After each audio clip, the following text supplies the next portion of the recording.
시작하겠습니다. 네. 시각 7시 5분 지나가고 있고요. 요즘에 다양한 감기들이 유행을 한다고요. A형 독감, 그리고 정프로님처럼 이렇게 코감기, 기관지 쪽으로. 왜냐하면 좀 차가운 날씨 속에서. 네, 요건 이제 M형 독감이라고 하죠. 왜요? 뭐 혹시 미남형 뭐 이런 거 아니죠? 여돈 방송 많이 들었습니다. 네, 정답입니다. 네. 맞습니다. 네. 우리 또 정프로님은 미남이시니까요. 이 미남형 독감 걸릴 수 있고, 우리 시청자분들은 S형 독감 그런 거 걸릴 수 S형 있어요. 또 뭐죠? 제가 너무 사랑해서 네. 저희 바이러스가 여러분께 전달되면 또 이게 또 치명적이니까요. 여러분 주의하시기 바라겠고요. 자, 오늘 퇴근길 라이브 심층 인터뷰를 통해서는 오늘 시장 이야기, 과연 올해 전체적인 시장은 어떨지, 일단 정프로님은 어떻게 보십니까? 보통 상저하고 얘기 많이 올해? 나오잖아요. 올해? 네. 아니죠. 상저라고 하기에는 2월부터 너무 주가가 달릴 거기 때문에 그래요? 네, 2월부터는 이미 상이잖아요. 그러니까 네. 상반기잖아요. 그러니까 이미 상고가 되고 하는 고고죠. 그러면 상고, 상고, 하고고. 하고고, 하고 이렇게? 그렇죠. 오. 그래서 저는 올해 연말에는 3,400선까지 지금 보고 있습니다. 근거는요? 근거를 지금까지 5년 제가 얘기하면서 한 번도 제시한 적이 없어요. 그래요? 이번에도 그런 근거 없이? 근거가 뭡니까? 예, 근거 없는 시장 전망 잘 들어봤고요. 그러면 진짜 근거 있게 시장 이야기를 이분과 나눠보도록 하겠습니다. 한화 자산운용의 송재경 본부장 함께합니다. 본부장님 어서 오세요. 네, 안녕하세요. 네, 네. 반갑습니다. 새해 복 많이 받으십시오. 네, 아유, 새해 복 많이 고맙습니다. 받으세요. 네, 감사합니다. 복은 주식으로 주시기 바라겠습니다. 네. 우리 방금 전에 정프로님의 상고, 하고, 호고 이거 어떻게 보세요? 뭐 주식 투자하시는 분들의 모든 네. 사람의 영원한 염원입니다. 늘 올라가는 것. 네. 염원 정도로 전 끝내지 않을 겁니다. 올해는 정프로의 해입니다. 네. 네. 뭔가 되게 시장을 끌어올리려고 하는, 돈 많이 죽게 두셨나 봐요. 이전만과 많이 다르다면 그냥 얘기 더 이상 안 하셔도 좋습니다. 네. 그럼 나가야 되는. 많이 달라요? 네. 뭐 반은 맞고 반은 틀리고. 그래요? 그래요? 네. 네. 큰일 났네. 그러면 네. 자료를 좀 보니까 영화를 먼저 하나 가지고 오셨어요. 근데 이 영화는 좀 약간 시장의 하락을 베팅한 영화 아닙니까? 네, 그렇죠. 2008년도에 글로벌 네. 서프라임 모기지 사태를 나중에 분석을 잘해서 정말로 잘 만든 영화입니다. 그래서 빅쇼트라는 영화가 있죠. 빅쇼트예요? 네. 예, 2015년도에 그걸 아마 그 첫 영화를 틀어보시면 네. 이 부분이 나옵니다. 그래서 위에 이제 마크 트웨인이 한 얘기가 처음에 이제 이 자막으로 깔리면서 시작이 되거든요. 근데 이게 상당히 저희 투자하시는 분들 입장에서는 꼭 새겨 들어야 될 얘기인데 특히 우리 정프로께서 아까 말씀하신 것처럼 이 공경에 빠지는 것은 뭔가를 몰라서가 아니고 뭔가를 확실하게 안다는 착각 때문이다. 예. 근데 이거는 주식 투자를 1년 한 분이든 30년 한 분이든 다 똑같습니다. 착각 속에 빠져서 뭔가에. 이게 믿고 싶은 대로 시장을 읽다 보면은 네, 맞아요. 나중에 남는 그렇죠. 거는 이제 많이 뭐가 줄어져 있겠죠. 네, 후회, 네. 나의 계좌. 네. 네. 네, 그래서 믿고 싶은 대로 보시면 안 되고 있는 현상을 그대로 보셔야만 정말로 내 지키는 투자가 될 수 있겠다. 그 말씀을 드리고 싶습니다. 있는 그대로 한번 좀 보겠습니다. 그러면. 네. 뭔데요? 있는 네. 그대로가. 그래서 이제 아까 네. 말씀드린 대로 올해 지금 작년 말에 이제 글로벌 네. 소위 이제 월스트리트에 있는 저명한 이제 그 예측가들 그리고 국내에 또 이제 저명한 우리 애널리스트 분들이 다 얘기하신 게 기본적으로 내년도 장에 대해서는 이게 늘 매년 있던 얘기인데 상저하고 올해 시장. 2023년도는 상저하고일 거다라는 것이 기본적으로 거의 대부분의 컨센서스다라고 보시면 좋을 것 같아요. 그래서 제가 자료 지금 열려져 있는데 보시면 내년 코스피 상저하고 뭐 화학철강을 주목해라. 여기 보시면 주가 저점은 내년 2분기에 형성될 거다. 뭐 이렇게 아주 구체적인 시점까지도 이제 적시가 돼서 나오고 있고요. 이게 국내 증권사들뿐만 아니라 네. 외국계 IB들, 외국계 증권사들도 똑같은 비슷한 얘기를 했습니다. 그래서 JP 모건이나 모건 스탠리가 거기에 이제 쓰여져 있는데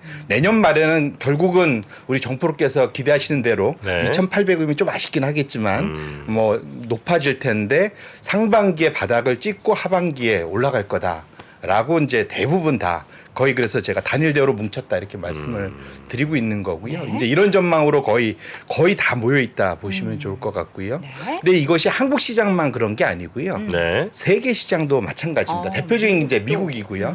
미국이 뭐 전 세계의 뭐 한 60에서 한 70% 네. 웨이트를 갖고 있으니까요. 여기 이제 베런스가 12월 초에 그 컨센서스 한 8명, 10명 정도의 유명한 분들을 모시고 한 건데 여기 보시면 내년도에 결국은 주식 시장은 S&P 500 기준으로 한 10% 올라갈 거다. 네. 이거는 뭐 블룸버그에서 서베이도 다 똑같습니다, 지금. 그러니까 올해 한 10% 올라갈 텐데 그 앞에 하나가 있죠. 드랍 퍼스트. 먼저 일단 빠진 다음에 떨어지고. 예, 바닥에서 올라가면 10%가 더 되겠죠, 사실은. 네. 근데 어쨌든 그러면 상저하고 그쵸. 미국도 상저하고 한국도 상저하고 이 다 똑같은 네. 한 목소리를 외치고 있다. 그래서 제가 사실은 뭐 아까 뭐 농담처럼 말씀드렸습니다만 제가 상고라고 하나 말씀드린 게 있죠. 2월부터 네, 올라갈 1월이 거다. 아니고. 왜 그 말씀드렸냐면 모두가 다 이렇게 예측하기 때문이에요. 네. 자, 그래서 모두가 다들- 다 이렇게 예측하잖아요. 100이면 100 다 이렇게 예측하잖아요. 그러면? 자, 그럼 생각해 보세요. 100 중에 한둘은 미리. 가만히 있어봐. 6월부터 갈 것 같으면 나는 5월부터 사서 저가에서 먹어야지. 그럼 또 걔네들과 비슷한 또 한 10명은 그러면서 야 5월부터 들어간다는데 야 우리 4월부터 들어가자. 바로 이런 심리가 저는 그러니까 아주 짧은 그러니까 1월 달 혹은 잘해야 2월 달 정도의 저점 살짝 찍고 바로 달릴 수 있는 그 이유라고 저는 이제 본다는 겁니다. 노래가 있으셨네요. 이 함정을 팠지 내가 일부러. 네. 이 얘기 하시라고. 그래서 이제 정말로 이럴 수 있지 않을까라는 저도 문제 의식을 네. 갖고 네. 그러니까 사실은 상저하고로 대부분의 포트폴리오들이 세팅이 다 돼 있다라는 네. 거죠. 올해를 준비하면서. 네. 근데 그것이 그렇게 안 가면 내 포트폴리오가 닫힐 거잖아요. 네. 그럴 위험은 혹시 있지 않을까라는 문제 의식을 갖고 제가 이제 자료를 갖고 왔다 이렇게 네. 보시면 될 것 같습니다. 그래서 사실은 이게 이제 재밌는 그림인데 이게 보시면 사실은 시장은 시소하고 비슷하거든요. 똑같은 말씀이신데 모든 사람들이 한쪽에 다 몰려가 있으면 지금 그렇잖아요. 예, 그렇죠. 이렇게 되면 이 시소가 움직이겠습니까? 위로 올라갈 수 있겠습니까? 아니요. 이 시세가 안 나는 거죠, 사실은. 모두가 다 그쪽으로 가 있으면 시세가 안 난다는 네, 거죠. 네, 네. 그러니까 상저하고의 모든 포트폴리오를 짜고 있으면 그렇게 시장이 원하는 대로 안 갈 가능성이 상당히 높다. 그래서 아까 정프로께서 말씀하신 것이 상당히 일리가 있는 그런 논리가 정말 됩니다. 네. 그러면 사실 정말로 그러한 일이 벌어질지에 대해서 한번 보자. 근거를 네. 한번 얘기를 해보자라는 겁니다. 제가 이제 이거 갖고 온 게 아마 가끔 출연하시는 분들이 많이들 보여주시는 그래프들 중에 하나일 건데요. 이게 이제 뱅크 오브 아메리카 메릴린치에서 그러니까 매월 전 세계 글로벌 펀드 매니저를 상대로 서베이를 합니다. 그래서 매달 발표를 하거든요. 네. 그러니까 자료를 보시면 2000년도부터 시작해갖고 지금까지 자료가 상당히 긴 자료죠. 근데 이 자료가 뭐 어떤 내용이냐면 이게 위로 돼 있고 아래로 돼 있는데 위로 돼 있다는 건 뭐냐면 내 포트폴리오에서 주식과 채권 중에 어느 걸 더 많이 들고 있느냐. 그걸 얘기합니다. 위로 가면 주식을 채권보다 더 많이 들고 있고 아래로 내려가면 채권을 주식보다 더 많이 들고 있다는 겁니다. 근데 통상적으로는 주식을 채권보다 늘 더 많이 들고 있습니다. 혹시 60대 40 포트폴리오라는 얘기 들어보셨습니까? 6대 4죠. 예. 네. 이게 이제 뭐 기본적으로 지난 30년간 주식을 금리가 유. 계속 떨어지면서 소위 황금 비율이라고 하죠. 그러니까 주식을 60, 채권을 40 들고 있으면 항상 꾸준히 시장을 이제 아웃퍼폼 할 수 있는 이제 그런 것들인데 대체로 그래서 주식 60이니까 항상 위에 가 있어야겠죠. 그런데 지난 20여 년간 중에 유일하게 2008년, 9년 그쯤에는 채권을 더 많이 들고 있었습니다. 그때가 아까 봤던 빅쇼트 시대죠. 글로벌 그렇죠. 금융위기가 네네. 왔을 때는 주식이 너무 많이 빠지다 보니까 채권 금리도 빠지고 그러다 보니까 이제 채권을 더 오버웨이트 더 많이 들고 있었던 시점이 2008, 9년도입니다. 그런데 요게 최근에 다시 나타났다는 거죠. 거의 없었던 일인데 2020년 코로나 그때 3월 5월 그때만 잠깐 빼고 지금 보시면 작년 한 10월 정도부터는 채권의 웨이트가 훨씬 더 좀 높아진 이것이 거의 15년 만에 처음 나타났다는 네네. 거죠. 말씀한 대로 이제 시장을 조금 안 좋게 보는 이제 그러한 장인 거죠. 근데 그럼 사실은 2008년, 9년 그때 실제로 저런 식으로 시장이 동시에 다 같이 움직였을 때 어떤 결과가 있었느냐를 보면 다음에 제가 장표를 갖고 있는데요. 정확히 말씀 주신 대로 정반대로 움직였습니다. 아하. 보시면은 요 자료가 요 때가 이제 2009년도 3월에 제가 점을 이렇게 쭉 찍어놨잖아요. 네. 예, 붉은색 선이 아까 말씀하신 스파입니다. 그 S&P 500 ETF. 네네. 예, 이거는 보시면 우상향 거의 2배 올랐죠. 더블이 났고 파란색은 아이쉐어 그러니까 7년에서 10년짜리 그러니까 비교적 장기채죠. 거기에 이제 소위 국채에 투자하는 ETF입니다. 얘는 계속 빠졌죠. 이게 무슨 말이냐면 금리가 올라갔었다는 얘기입니다. 그러니까 얘가 그러니까 그 ETF가 빠졌다는 얘기는 금리가 올라갔다는 얘기. 금리가 올라가면 가격이 빠지거든요. 채권은 정반대로 움직이니까. 네. 그러니까 결국은 채권의 비중을 많이 올렸었는데 결과적으로는 채권에선 손해를 보고 주식을 상대적으로 줄여놨는데 주식은 더 많이 올라가고 그럼 상대적으로 거꾸로 포트폴리오를 짰었다라는 그런 결과가 나타났던 2009년 3월부터 이게 언제까지입니까 대략적으로? 대략 한 1년 가까이 정도. 1년 정도 그랬어요? 예, 길지는 않습니다. 이율은 또 이제 변동성이 이제 네네네네. 심한데 어쨌거나 이때 실제로 보시면 아까 있었던 그러한 주식보다 채권을 더 많이 들고 있을 때 정작 그 시점에서는 반대의 결과가 나왔었다라는 그래서 아까 말씀한 모든 사람들이 한쪽으로 몰리면 네. 시장은 정반대로 움직였던 거. 그래서 지금 시장을 안 좋게 포트폴리오를 다 보고 보수적으로 짜놓으면 지금 정반대로 갈 수 있다라는 건데요. 실제로 그러면 그런 일이 이번에도 벌어질 수 있을까를 네. 보자라는 건데요. 거기에 중심에는 누가 있냐면 중국이 있습니다. 이게 중국이 작년에 병 주고 약 주고를 다 했어요. 네. 무슨 말이냐면 작년 하반기 들어서 인플레이션이 꺾이는데 엄청난 역할을 해줬습니다. 그게 무슨 말이면 중국이 제로 코로나 정책을 유지했잖아요. 네네네. 그러다 보니까 중국이 대부분 거의 모든 활동들이 올스톱되고. 줄어들었습니다. 네. 그래서 4, 4분기쯤 됐을 때 이번에 보면 거의 마이너스 성장에 가까운 그 수준까지 나왔단 말이죠. 그러다 보니까 중국이 작년 하반기에 인플레이션이 꺾이는데 일정 부분 큰 역할을 해줬다. 특히 상품 부분. 그런데 이제 거꾸로 이제 올해는 좀 상황이 달라지는 게 제로 코로나를 실제로 이제는 포기했습니다. 네. 이제 제로 케어스 어바웃 코로나 이렇게 이제 바뀌었죠. 그러니까 바뀌었죠. 이제 제로 케어스. 예, 네. 바뀌었습니다. 실제로. 케어를 그러니까 안 하네. 예, 이제는 코로나는 더 이상 염려하지 않는다.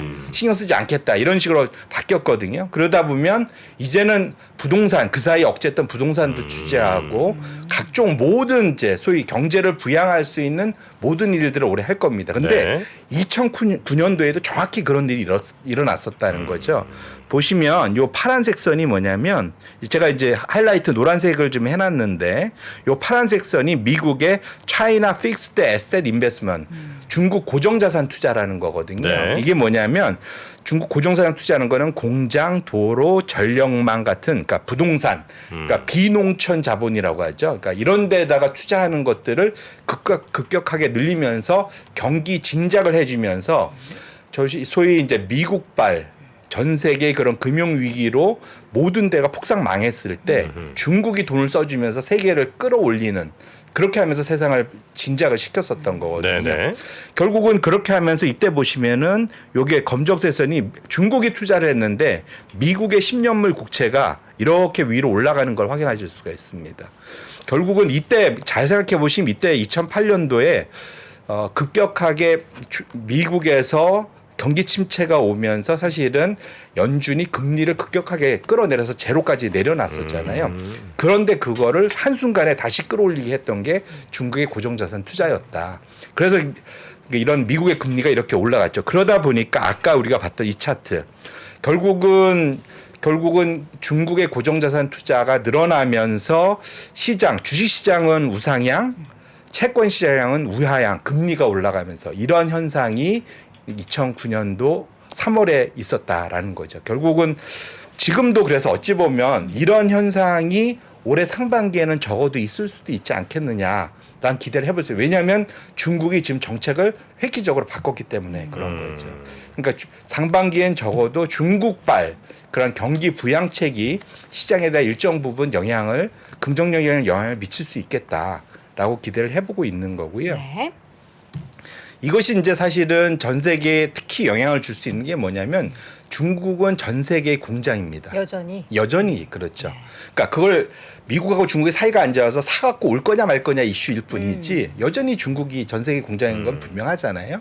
근데 보시면 그러다 보니까 중국이 본격적으로 투자를 해서 돌리기 시작을 하면은 어떤 일이 벌어질 거냐?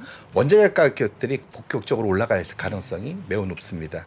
여기 밑에 보시면 이게 파란색과 요게 이제 녹색인데 이 그 하늘색이 뭐냐면 전 세계 요 밑에 이제 이게 뭐 철강, 그다음 위에는 철광석, 그래서 뭐 석탄, 시멘트, 뭐 위에 리드 아이언, 구리, 뭐 대체로 보시면 대략 절반 전 세계 쓰인 거의 절반, 적어도 한 30-40%는 다 중국이 가져가요. 그러니까 중국이 스톱을 하면 이 소유가 확 줄겠죠. 소비가. 근데 중국이 움직이면 소비가 다 늘겠죠. 그러니까 결국은 이쪽에 본격적으로 좀 움직일 가능성이 있겠다. 원자재 시장이. 에그스는 달걀이에요? 예, 그렇죠. 달걀을 많이 먹습니다. 아니 뭐 달걀도 통계를 내 이렇게? 중국 국민들이 그 토마토에 달걀 요 요리 되게 국민 음식이잖아요. 우리나라 멸치볶음처럼. 아니 그렇다고 해서 통계. 달걀을 전 세계 원자재 소비 달걀 대란 나면 큰일 납니다. 빵 못 만들고요. 맞습니다. 예, 뭐 큰일 사실은 납니다. 저기 있는 포크 돼지고기도 돼지고기도 마찬가지고요. 많이 돼지고기 뭐 하죠? 그렇죠. 예, 예. 아 그래요? 네. 네, 그렇습니다. 그래서 네. 기본적으로는 중국이 움직이는 것이 원자재 시장에 엄청난 영향을 미친다. 보시면 그 좋을 것 중국이 같고요. 움직이면 원자재 시장 값이 원자재 값이 올라간다는 가격이 얘기예요? 당연히 올라죠. 쓰니까. 거꾸로 말하면 네. 작년 하반기에 원자재 시장이 슬로우 다운했던 가장 큰 이유가 중국이 멈췄기 때문에 그런 근데 거다. 중국이 멈춘다고 전 세계가 소비를 딱 끝내는 게 아닐 텐데 그럼 중국이 예를 들면 하나의 큰 공장에서 이렇게 야 원자재 다 갖고 와 이렇게 해서 전 세계로 뿌리는 게 원자재 값이 오히려 더 싸지. 만약에 각 나라들마다 야 여기도 철강 조금 요만큼 주세요. 여기도 뭐 무슨 아이언 이만큼 주세요. 이렇게 하면 오히려 그 원자재 가격이 더 올라가지 않습니까? 그렇지 않나요? 기본적으로는 이제 그거는 이제 지역별로는 그럴 수 있을 텐데요. 네. 기본적으로는 벌크로 사들이는 규모의 레벨이 보시면은 중국 혼자 절반이잖아요. 네. 그러니까 중국이 움직이는 게 우리나라 같은 그런 나라들이 몇 군데가 몇 개가 합쳐져야지 겨우 여기 하나 움직이는 거하고 같을 거지 정부님의 않습니까? 생각은 중국이 원자재를 생산하는 부분에 있어서의 관점을 이건 말씀하시는 것 같고, 소비. 예, 네, 우리 소비. 본부장님은 소비. 그러니까 원자재 소비하는데 그 원자재를 소비해서 결국 물건 만들어낼 거 네, 아니에요. 전 세계 사람들이 중국이 안 만들면 안 쓰면 이제 그 얘기가 맞는데 네. 중국이 만들어내서 쓰거나 혹은 중국이 안 만들면 다른 나라에서 데서 만든 걸 만드는. 쓰거나라고 볼 때는 어쨌든 중국이라는 큰 대형 도매업자 하나가 있는 거랑 소매업자 100개가 붙어 있는 거랑 소매업자 100개 붙어 있는 데서의 원자재 가격이 더 올라갈 가능성이 높은 거 아니냐? 그거는 네. 중국에도 똑같은 공장이 있고 그걸 소비하는 네. 그만큼 다른 나라에도 공장이 있어야지 네. 여기가 덜 쓰면 그만큼 다른 데서 더 가져가서 다른 공장이 생산. 없으니까 그렇죠. 중국이 예. 멈추면은 적어도 아예 공장을 그 물건 자체가 안 나오는 시장에는 거네 안 그러면. 나온다. 네네. 그러다 보니까 중국이 멈췄을 때 특히 기억하시겠지만 네. 2020년 3월에서 5월 사이 잠깐 멈췄을 때 네. 그때 전 세계적으로 뭔가 대란들이 났었잖아요. 아 그랬죠. 예, 그게 중국이 멈춰서 그랬었던 네. 거지 않습니까? 아 그때 이제 멈춰서 문제 많이 생겼잖아요. 네. 그러면 그게 가져왔던 효과가 전 세계적으로 물가를 좀 높였었나요? 그렇진 않았었나? 물가를 높였죠. 높였죠. 네. 그러면 중고차 이런 거 모자라고 뭐 난리 네, 났었지 그럼 않습니까? 중국에서 원활이 생산된다는 얘기는 원자재 가격은 좀 올라갈 가능성이 있으나 완성품 가격은 오히려 좀 하락할 가능성이 좀 있는 거예요? 그거는 리드 타임이 있겠죠. 예, 그건 이제 소비에 따라서. 근데 왜냐하면 원자재 가격이라는 게 전체 그 완제품 가격의 몇 프로나 차지하나가 중요하겠죠. 네네네. 네, 그러니까 말씀 주신 거는 또 원자재 가격의 움직임을 완제품 가격 출하의 소비 레벨에 따라서 흡수할 수 있느냐 아니냐 또 다르기 때문에 그걸 일률적으로 말할 수는 없을 것 알겠습니다. 같습니다. 네, 네, 네. 자, 그렇다면 이제 다음 준비해 주신 자료도 보면은 어쨌든 중국 소비가 살아나게 되면 전체적으로 뭔가 확실하게 가격이나 시장의 변화는 급속도로 빨라지게 달라지는 거네요. 그렇죠. 그러니까 시장에다가 시그널을 이게 살아나는구나. 일단 원자재 가격이 올라가고 대표적으로 이제 닥터 코퍼라우잖아요. 네네. 닥터 구리, 구리 박사. 그 구리 가격이 올라가면 네. 구리 가격이 올리면 경제가 좋아진다. 뭐 이런 네. 기본적인 아이디어도 있지 그쵸. 않습니까? 결국은 근데 그래서 사실은 그 다음에 갖고 온 게 이제 산업금속인데 산업금속 재고가 LME 시장 기준으로 22년의 최저 수준이에요 지금. 네. 그러니까 사실은 지금 상당히 수급이 타이트한 거죠. 작년 하반기에 중국이 거의 셧다운돼 있는 상태에서도 지금 사실은 재고가 저렇게 바닥인데도 중국이 생산을 안 해줬는데도 소비를 안 해줬는데도 저 정도까지 멈춰져 있었다면 중국이 본격적으로 돌기 시작하면은 생각보다는 가격이 우상향으로 튈 가능성도 있겠다. 네네. 예, 어쨌든 그러면 시장에 굿 시그널을 초기에는 충분히 줄 수 있겠다. 문제는 이제 이것이 하반기에는 처음엔 약이고 하반기에는 병이 될 수 있겠죠. 그건 이따가 네네. 제가 좀 더 설명을 드리도록 하겠습니다. 네. 그리고 미국의 소비, 노동 여전히 돈 잘 쓰고 맞습니다. 노동시장은 여전히 견조한데 아마 이번 주 다음 주 결쳐서 고용 관련해서 지표 한 3가지 발표되는데 여전히 우려하고 있더라고요. 너무 탄탄할까 봐. 그렇죠. 지금은 굿뉴스 이즈 배드뉴스가 네. 돼버리는 거죠. 이제 연준에 여전히 이제 완고하게 나오게끔 만드는데 뭐 좋은 좀 지적을 해주셨는데 네. 두 번째로는 지금 상저하고를 거는 것 중에 하나가 미국이 이제 침체에 들어갈 거다. 뭐 이런 것들을 미리 땡겨갖고 네. 주식이 안 좋을 거다. 뭐 이런 얘기를 하는데 실제로는 여전히 소비가 상당히 좋은 상황입니다. 보시면은 실질이란 거는 이제 인플레이션으로 나눠서 실제로 그러니까 개인들이 소비 지출을 잘하냐? 코로나 이전의 그 수준만큼 꾸준히 잘하고 있다라는 게 보고요. 그건 아까 말씀드린 노동시장 때문에 임금 상승률이 상당히 높고 네. 실제로는 보시면 제가 두 가지 차트의 우측에 두 가지를 그렸는데 위로 박혀 있는 8%대에 나오고 있는 게 뭐냐면 그러니까 직장을 옮기는 사람들 이 8%대의 임금 상승률을 여전히 유지하고 있다. 회사를 옮기면 돈을 더 받는 거죠. 그쵸. 그만큼 이제 시장이 구인난에 이제 시달리고 있는 여전히 그러고 있는 상황이다. 보셔야 될 것 같고요. 네. 그 다음에 사실은 여기에 하나 더한 것이 그때 돈을 상당히 많이 써서 지금 이제 인플레가 일어났다라고 이제 비난도 받긴 하고 있는데 어쨌거나 사실은 사람들은 집에 그 당시에 가만히 다 갇혀 있었어요. 네. 그런데 그 당시 기억하시겠지만 거의 2.5조 달러나 되는 큰 돈을 실제로 그 수표 만들어 갖고 다 집집마다 보내줬습니다. 그러니까 돈은 쓸 데가 없고 그러다 보니까 그걸 다 저축했어요. 네. 그래서 거의 2.3조, 5조 달러까지 최대한 초과 저축액이 늘어났다가 이제 이걸 이제 다 쓰기 쓴 거죠? 네. 쓰고 시작합니다. 그럼 이 속도로 가면 지금 사실은 이것이 완전히 줄어드는데 올해 3분기나 4분기까지는 아직도 돈이 많이 남아 있는 겁니다. 그러면 고용 시장 자체가 타이트한 상황에서 지금 돈도 많이 있다 보니까 생각보다 사실은 그렇게 소비 침체가 쉽게 오겠느냐라는 거고요. 우측에는 이런 아까 말씀드린 돈을 옮겨준 거 정부가 그런 이전 소득을 제외하고 실질 개인 소득도 보시면 이전의 우상향은 아니지만 여전히 늘고 있어요. 결국은 고용 시장이 강하다 보니까 여전히 지금 실질 소득 자체도 쟁겨놓은 돈 말고도 소득이 늘고 있겠다는 거죠. 그래서 결국은 상반기 내에 기다리던 침체가 생각보다는 안 올 수 있겠다. 그렇게 보면 상반기에 중국발 그런 글로벌 경기 부양책, 그다음에 미국의 타이트한 소비를 놓고 보면 지금 상저하고의 사실은 주식 시장이 상반기에 상당히 안 좋을 거라고 보고 있어 포트폴리오를 짜놨던 분들은 네네. 생각보다 주식이 견고할 수도 있겠다. 거꾸로 채권 쪽은 지금 아까도 뭐 채권 ETF 많이들 사신다고 얘기하시는데 기본적인 지금 아이디어는 채권 금리가 상반기에 고점 찍고 하반기에 쭉 내려가는 거거든요. 연준이 피봇한다면서 내려간다고 생각하는데 거꾸로 지금 채권 금리가 의외로 또 사실은 아까 이 중국 때문에 좀 아까 보신 대로 상당히 좀 강할 수 있다는 거죠. 네네. 아까 저희가 본 이 차트처럼 그렇기 때문에 정반대로 갈 수가 있어서 포트폴리오를 좀 사실은 너무 한쪽으로 쏠림 현상으로 너무 세게 쓰시면 안 되겠다라는 말씀을 드리고 싶은 거고요. 네. 이번에 사실은 월드컵 때 12월 달 축구를 별로 안 좋아하시는 건 제가 알고 있는데 승부차기는 아시잖아요. 승부차기 알죠. 이번에는 결승까지도 승부차기가 나왔는데 그렇죠. 결승 그거. 예, 네. 그 전에도 승부차기가 되게 많았습니다. 네. 근데 재밌는 게 승부차기 할 때 잘 보시면 네. 그 소위 골키퍼가 어떻게 합니까? 차기 전에 예측하죠. 예측해서 한쪽으로 먼저 들어눕잖아요. 그렇죠, 그렇죠. 근데 정작 대부분의 공들이 상당히 많은 공들이 어디로 갔냐면 어디로 갔을 것 같습니까? 중앙. 정 가운데로 갔습니다. 오빠가 축구 선수였습니다. 네. 그래서 거꾸로 말하면 네. 차라리 골키퍼가 가만히 서 있었으면 공을 막았을 수도 있었겠지. 포트폴리오도 너무 한쪽으로 치우쳐 놨다가는 결국은 정반대의 결과, 골을 먹는 결과가 있을 수 있겠다. 그래서 차라리 지금은 두 나띵도 한 전략 중에 하나다. 가만히 있는. 그게 맹점입니다.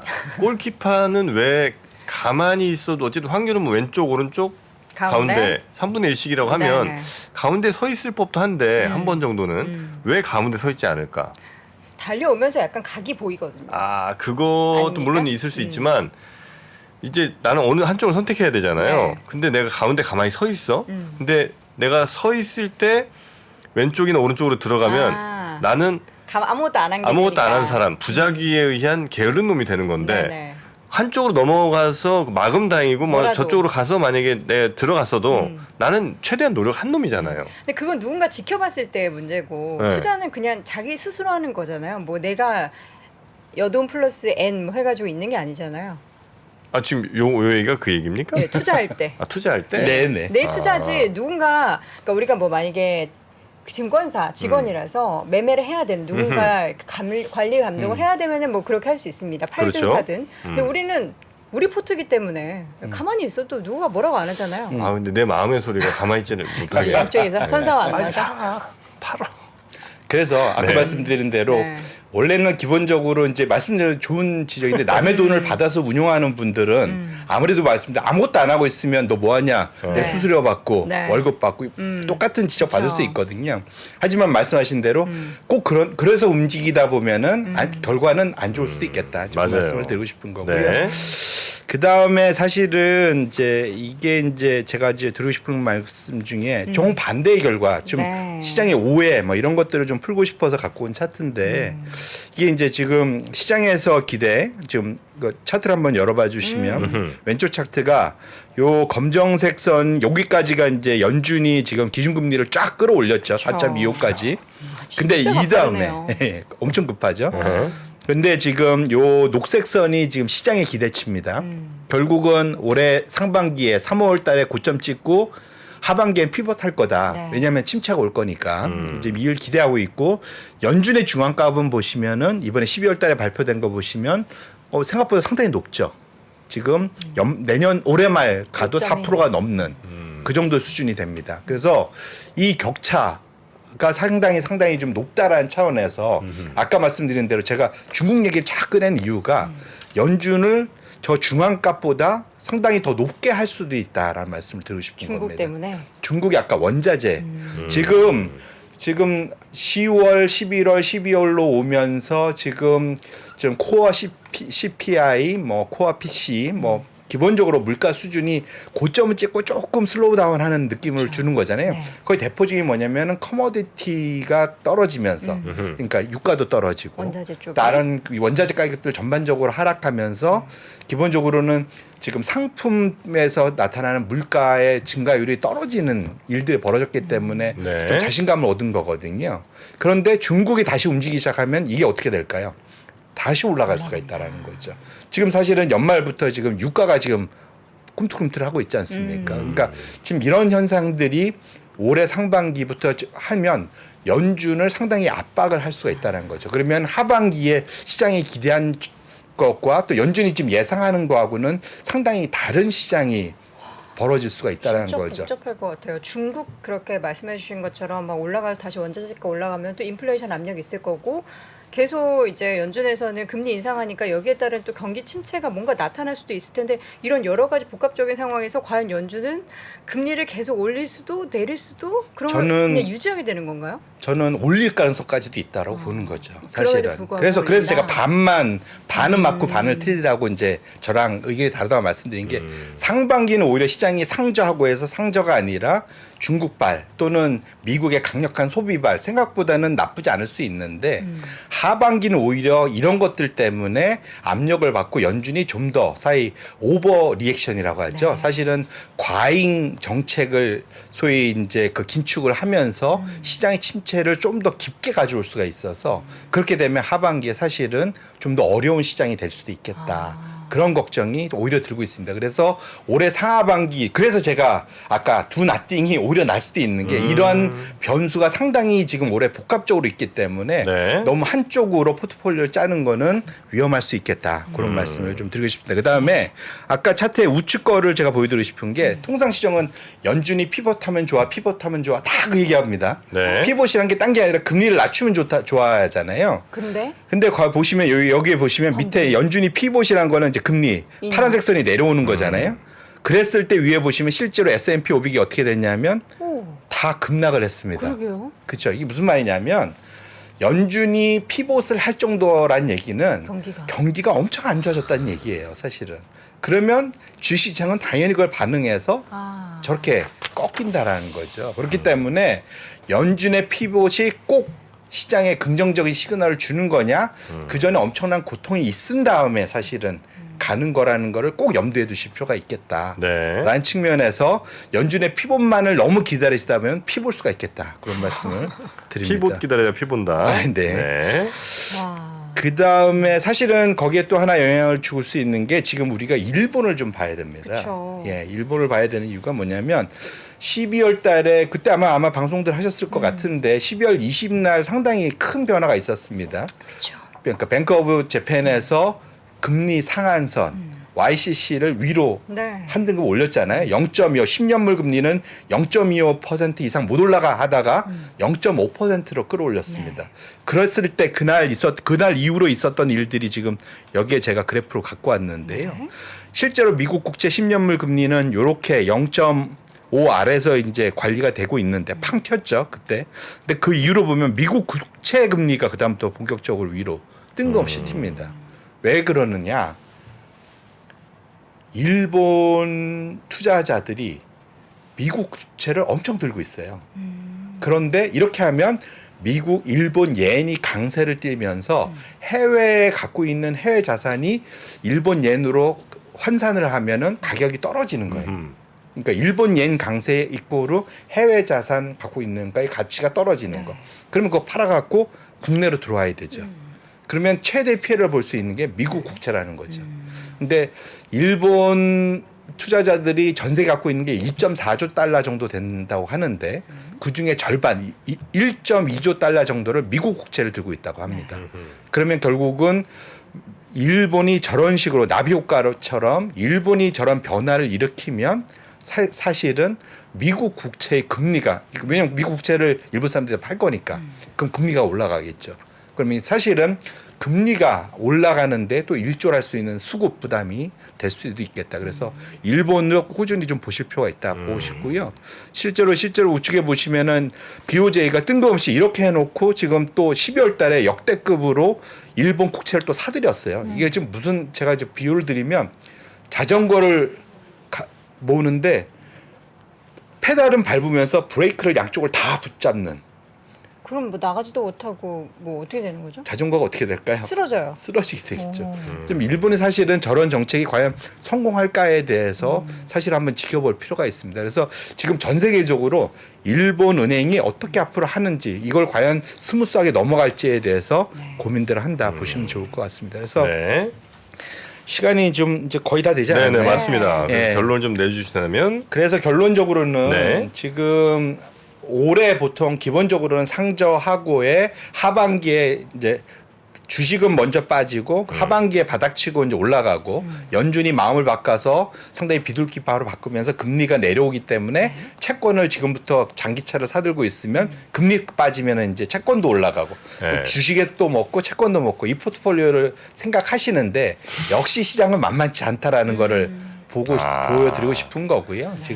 지금 여러 가지 이런 제가 다양한 변수들을 줬기 때문에 중국의 변화, 원자재 가격의 변화, 그다음에 미국 소비의 변화, 네. 일본 은행의 변화 이런 것들을 계속적으로 팔로우를 하시면서 포트폴리오를 잘 지켜 나가셔야지 네. 작년처럼 그런 실패했던 그런 것들을 올해는 좀 벗어날 수 있지 않을까 이렇게 말씀드리겠습니다. 미국 금리, 그러니까 미국 연준이 금리 좀 내리면 야 피본 나왔어 증시 이제 달리겠지라고 생각했던 그거 굉장히 틀릴 수 있고 왜냐하면 이제 금리를 내린다는 것 자체가 어마어마한 경기 침체를 이제 상징하는 거기 때문에 맞습니다. 그래서 과거 사례들을 볼 때 결코 그렇게 주가가 달리지 않았고. 그 다음에 금리 내린다는 기대 역시도 일본의 해외 자산들이 어떻게 가는지 움직임을 봐야지 되기 맞습니다. 때문에 자칫 잘못하면 일본이 그거 막 다 팔아제끼면 또 금리가 엄청 또 더 뛸 수 있기 때문에 너네들이 생각하는 것처럼 그렇게 가기가 쉽지 않을 수 있다. 요 얘기를 이제 해주신 거죠? 맞습니다. 쉽지 않네요. 아이고야. 더 복잡한 변수들이 많이 생긴 것 같습니다. 맞습니다. 그래서 우리가 생각하는 정말 단순한 상저하고는 올해 그 시나리오가 정말 그래서 하고 예, 막 그래서 이렇게. 아까 제가 뭐 골키퍼 두나띵 네. 뭐 이런 말씀을 드렸던 이유가 지금 아직 올해까지도 여전히 좀 보수적으로 네. 시장을 대응하시는 것이 본인의 포트폴리오를 잘 지킬 수 있지 않을까.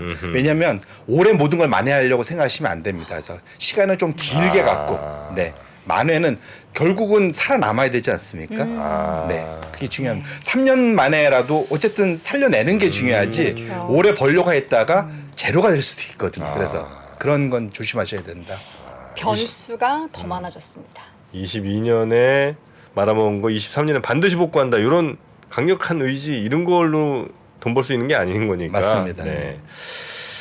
자, 우리 송재경 센터장님 모시고 오늘 또 좋은 말씀 들었고요. 네. 네, 조만간 또 뵙도록 하겠습니다. 네. 고맙습니다. 네, 감사합니다. 고맙습니다. 투자를 하다 보면 늘 어려운 시기가 옵니다. 사이클은 늘 좋은 사이클, 나쁜 사이클 있게 마련이고요. 제시 리버모의 이 책은 정말 장기간 어려웠던 사이클에서 살아남기 위해 몸부림쳤던 사람에 대한 기록이라고 생각합니다. 그들의 위대한 삶은 이제 투자의 원칙이 되었다. 3프로TV가 자신있게 준비한 월가의 영웅들 그 첫 번째 제시 리버모어의 투자의 원칙 지금 서점에서 확인하세요.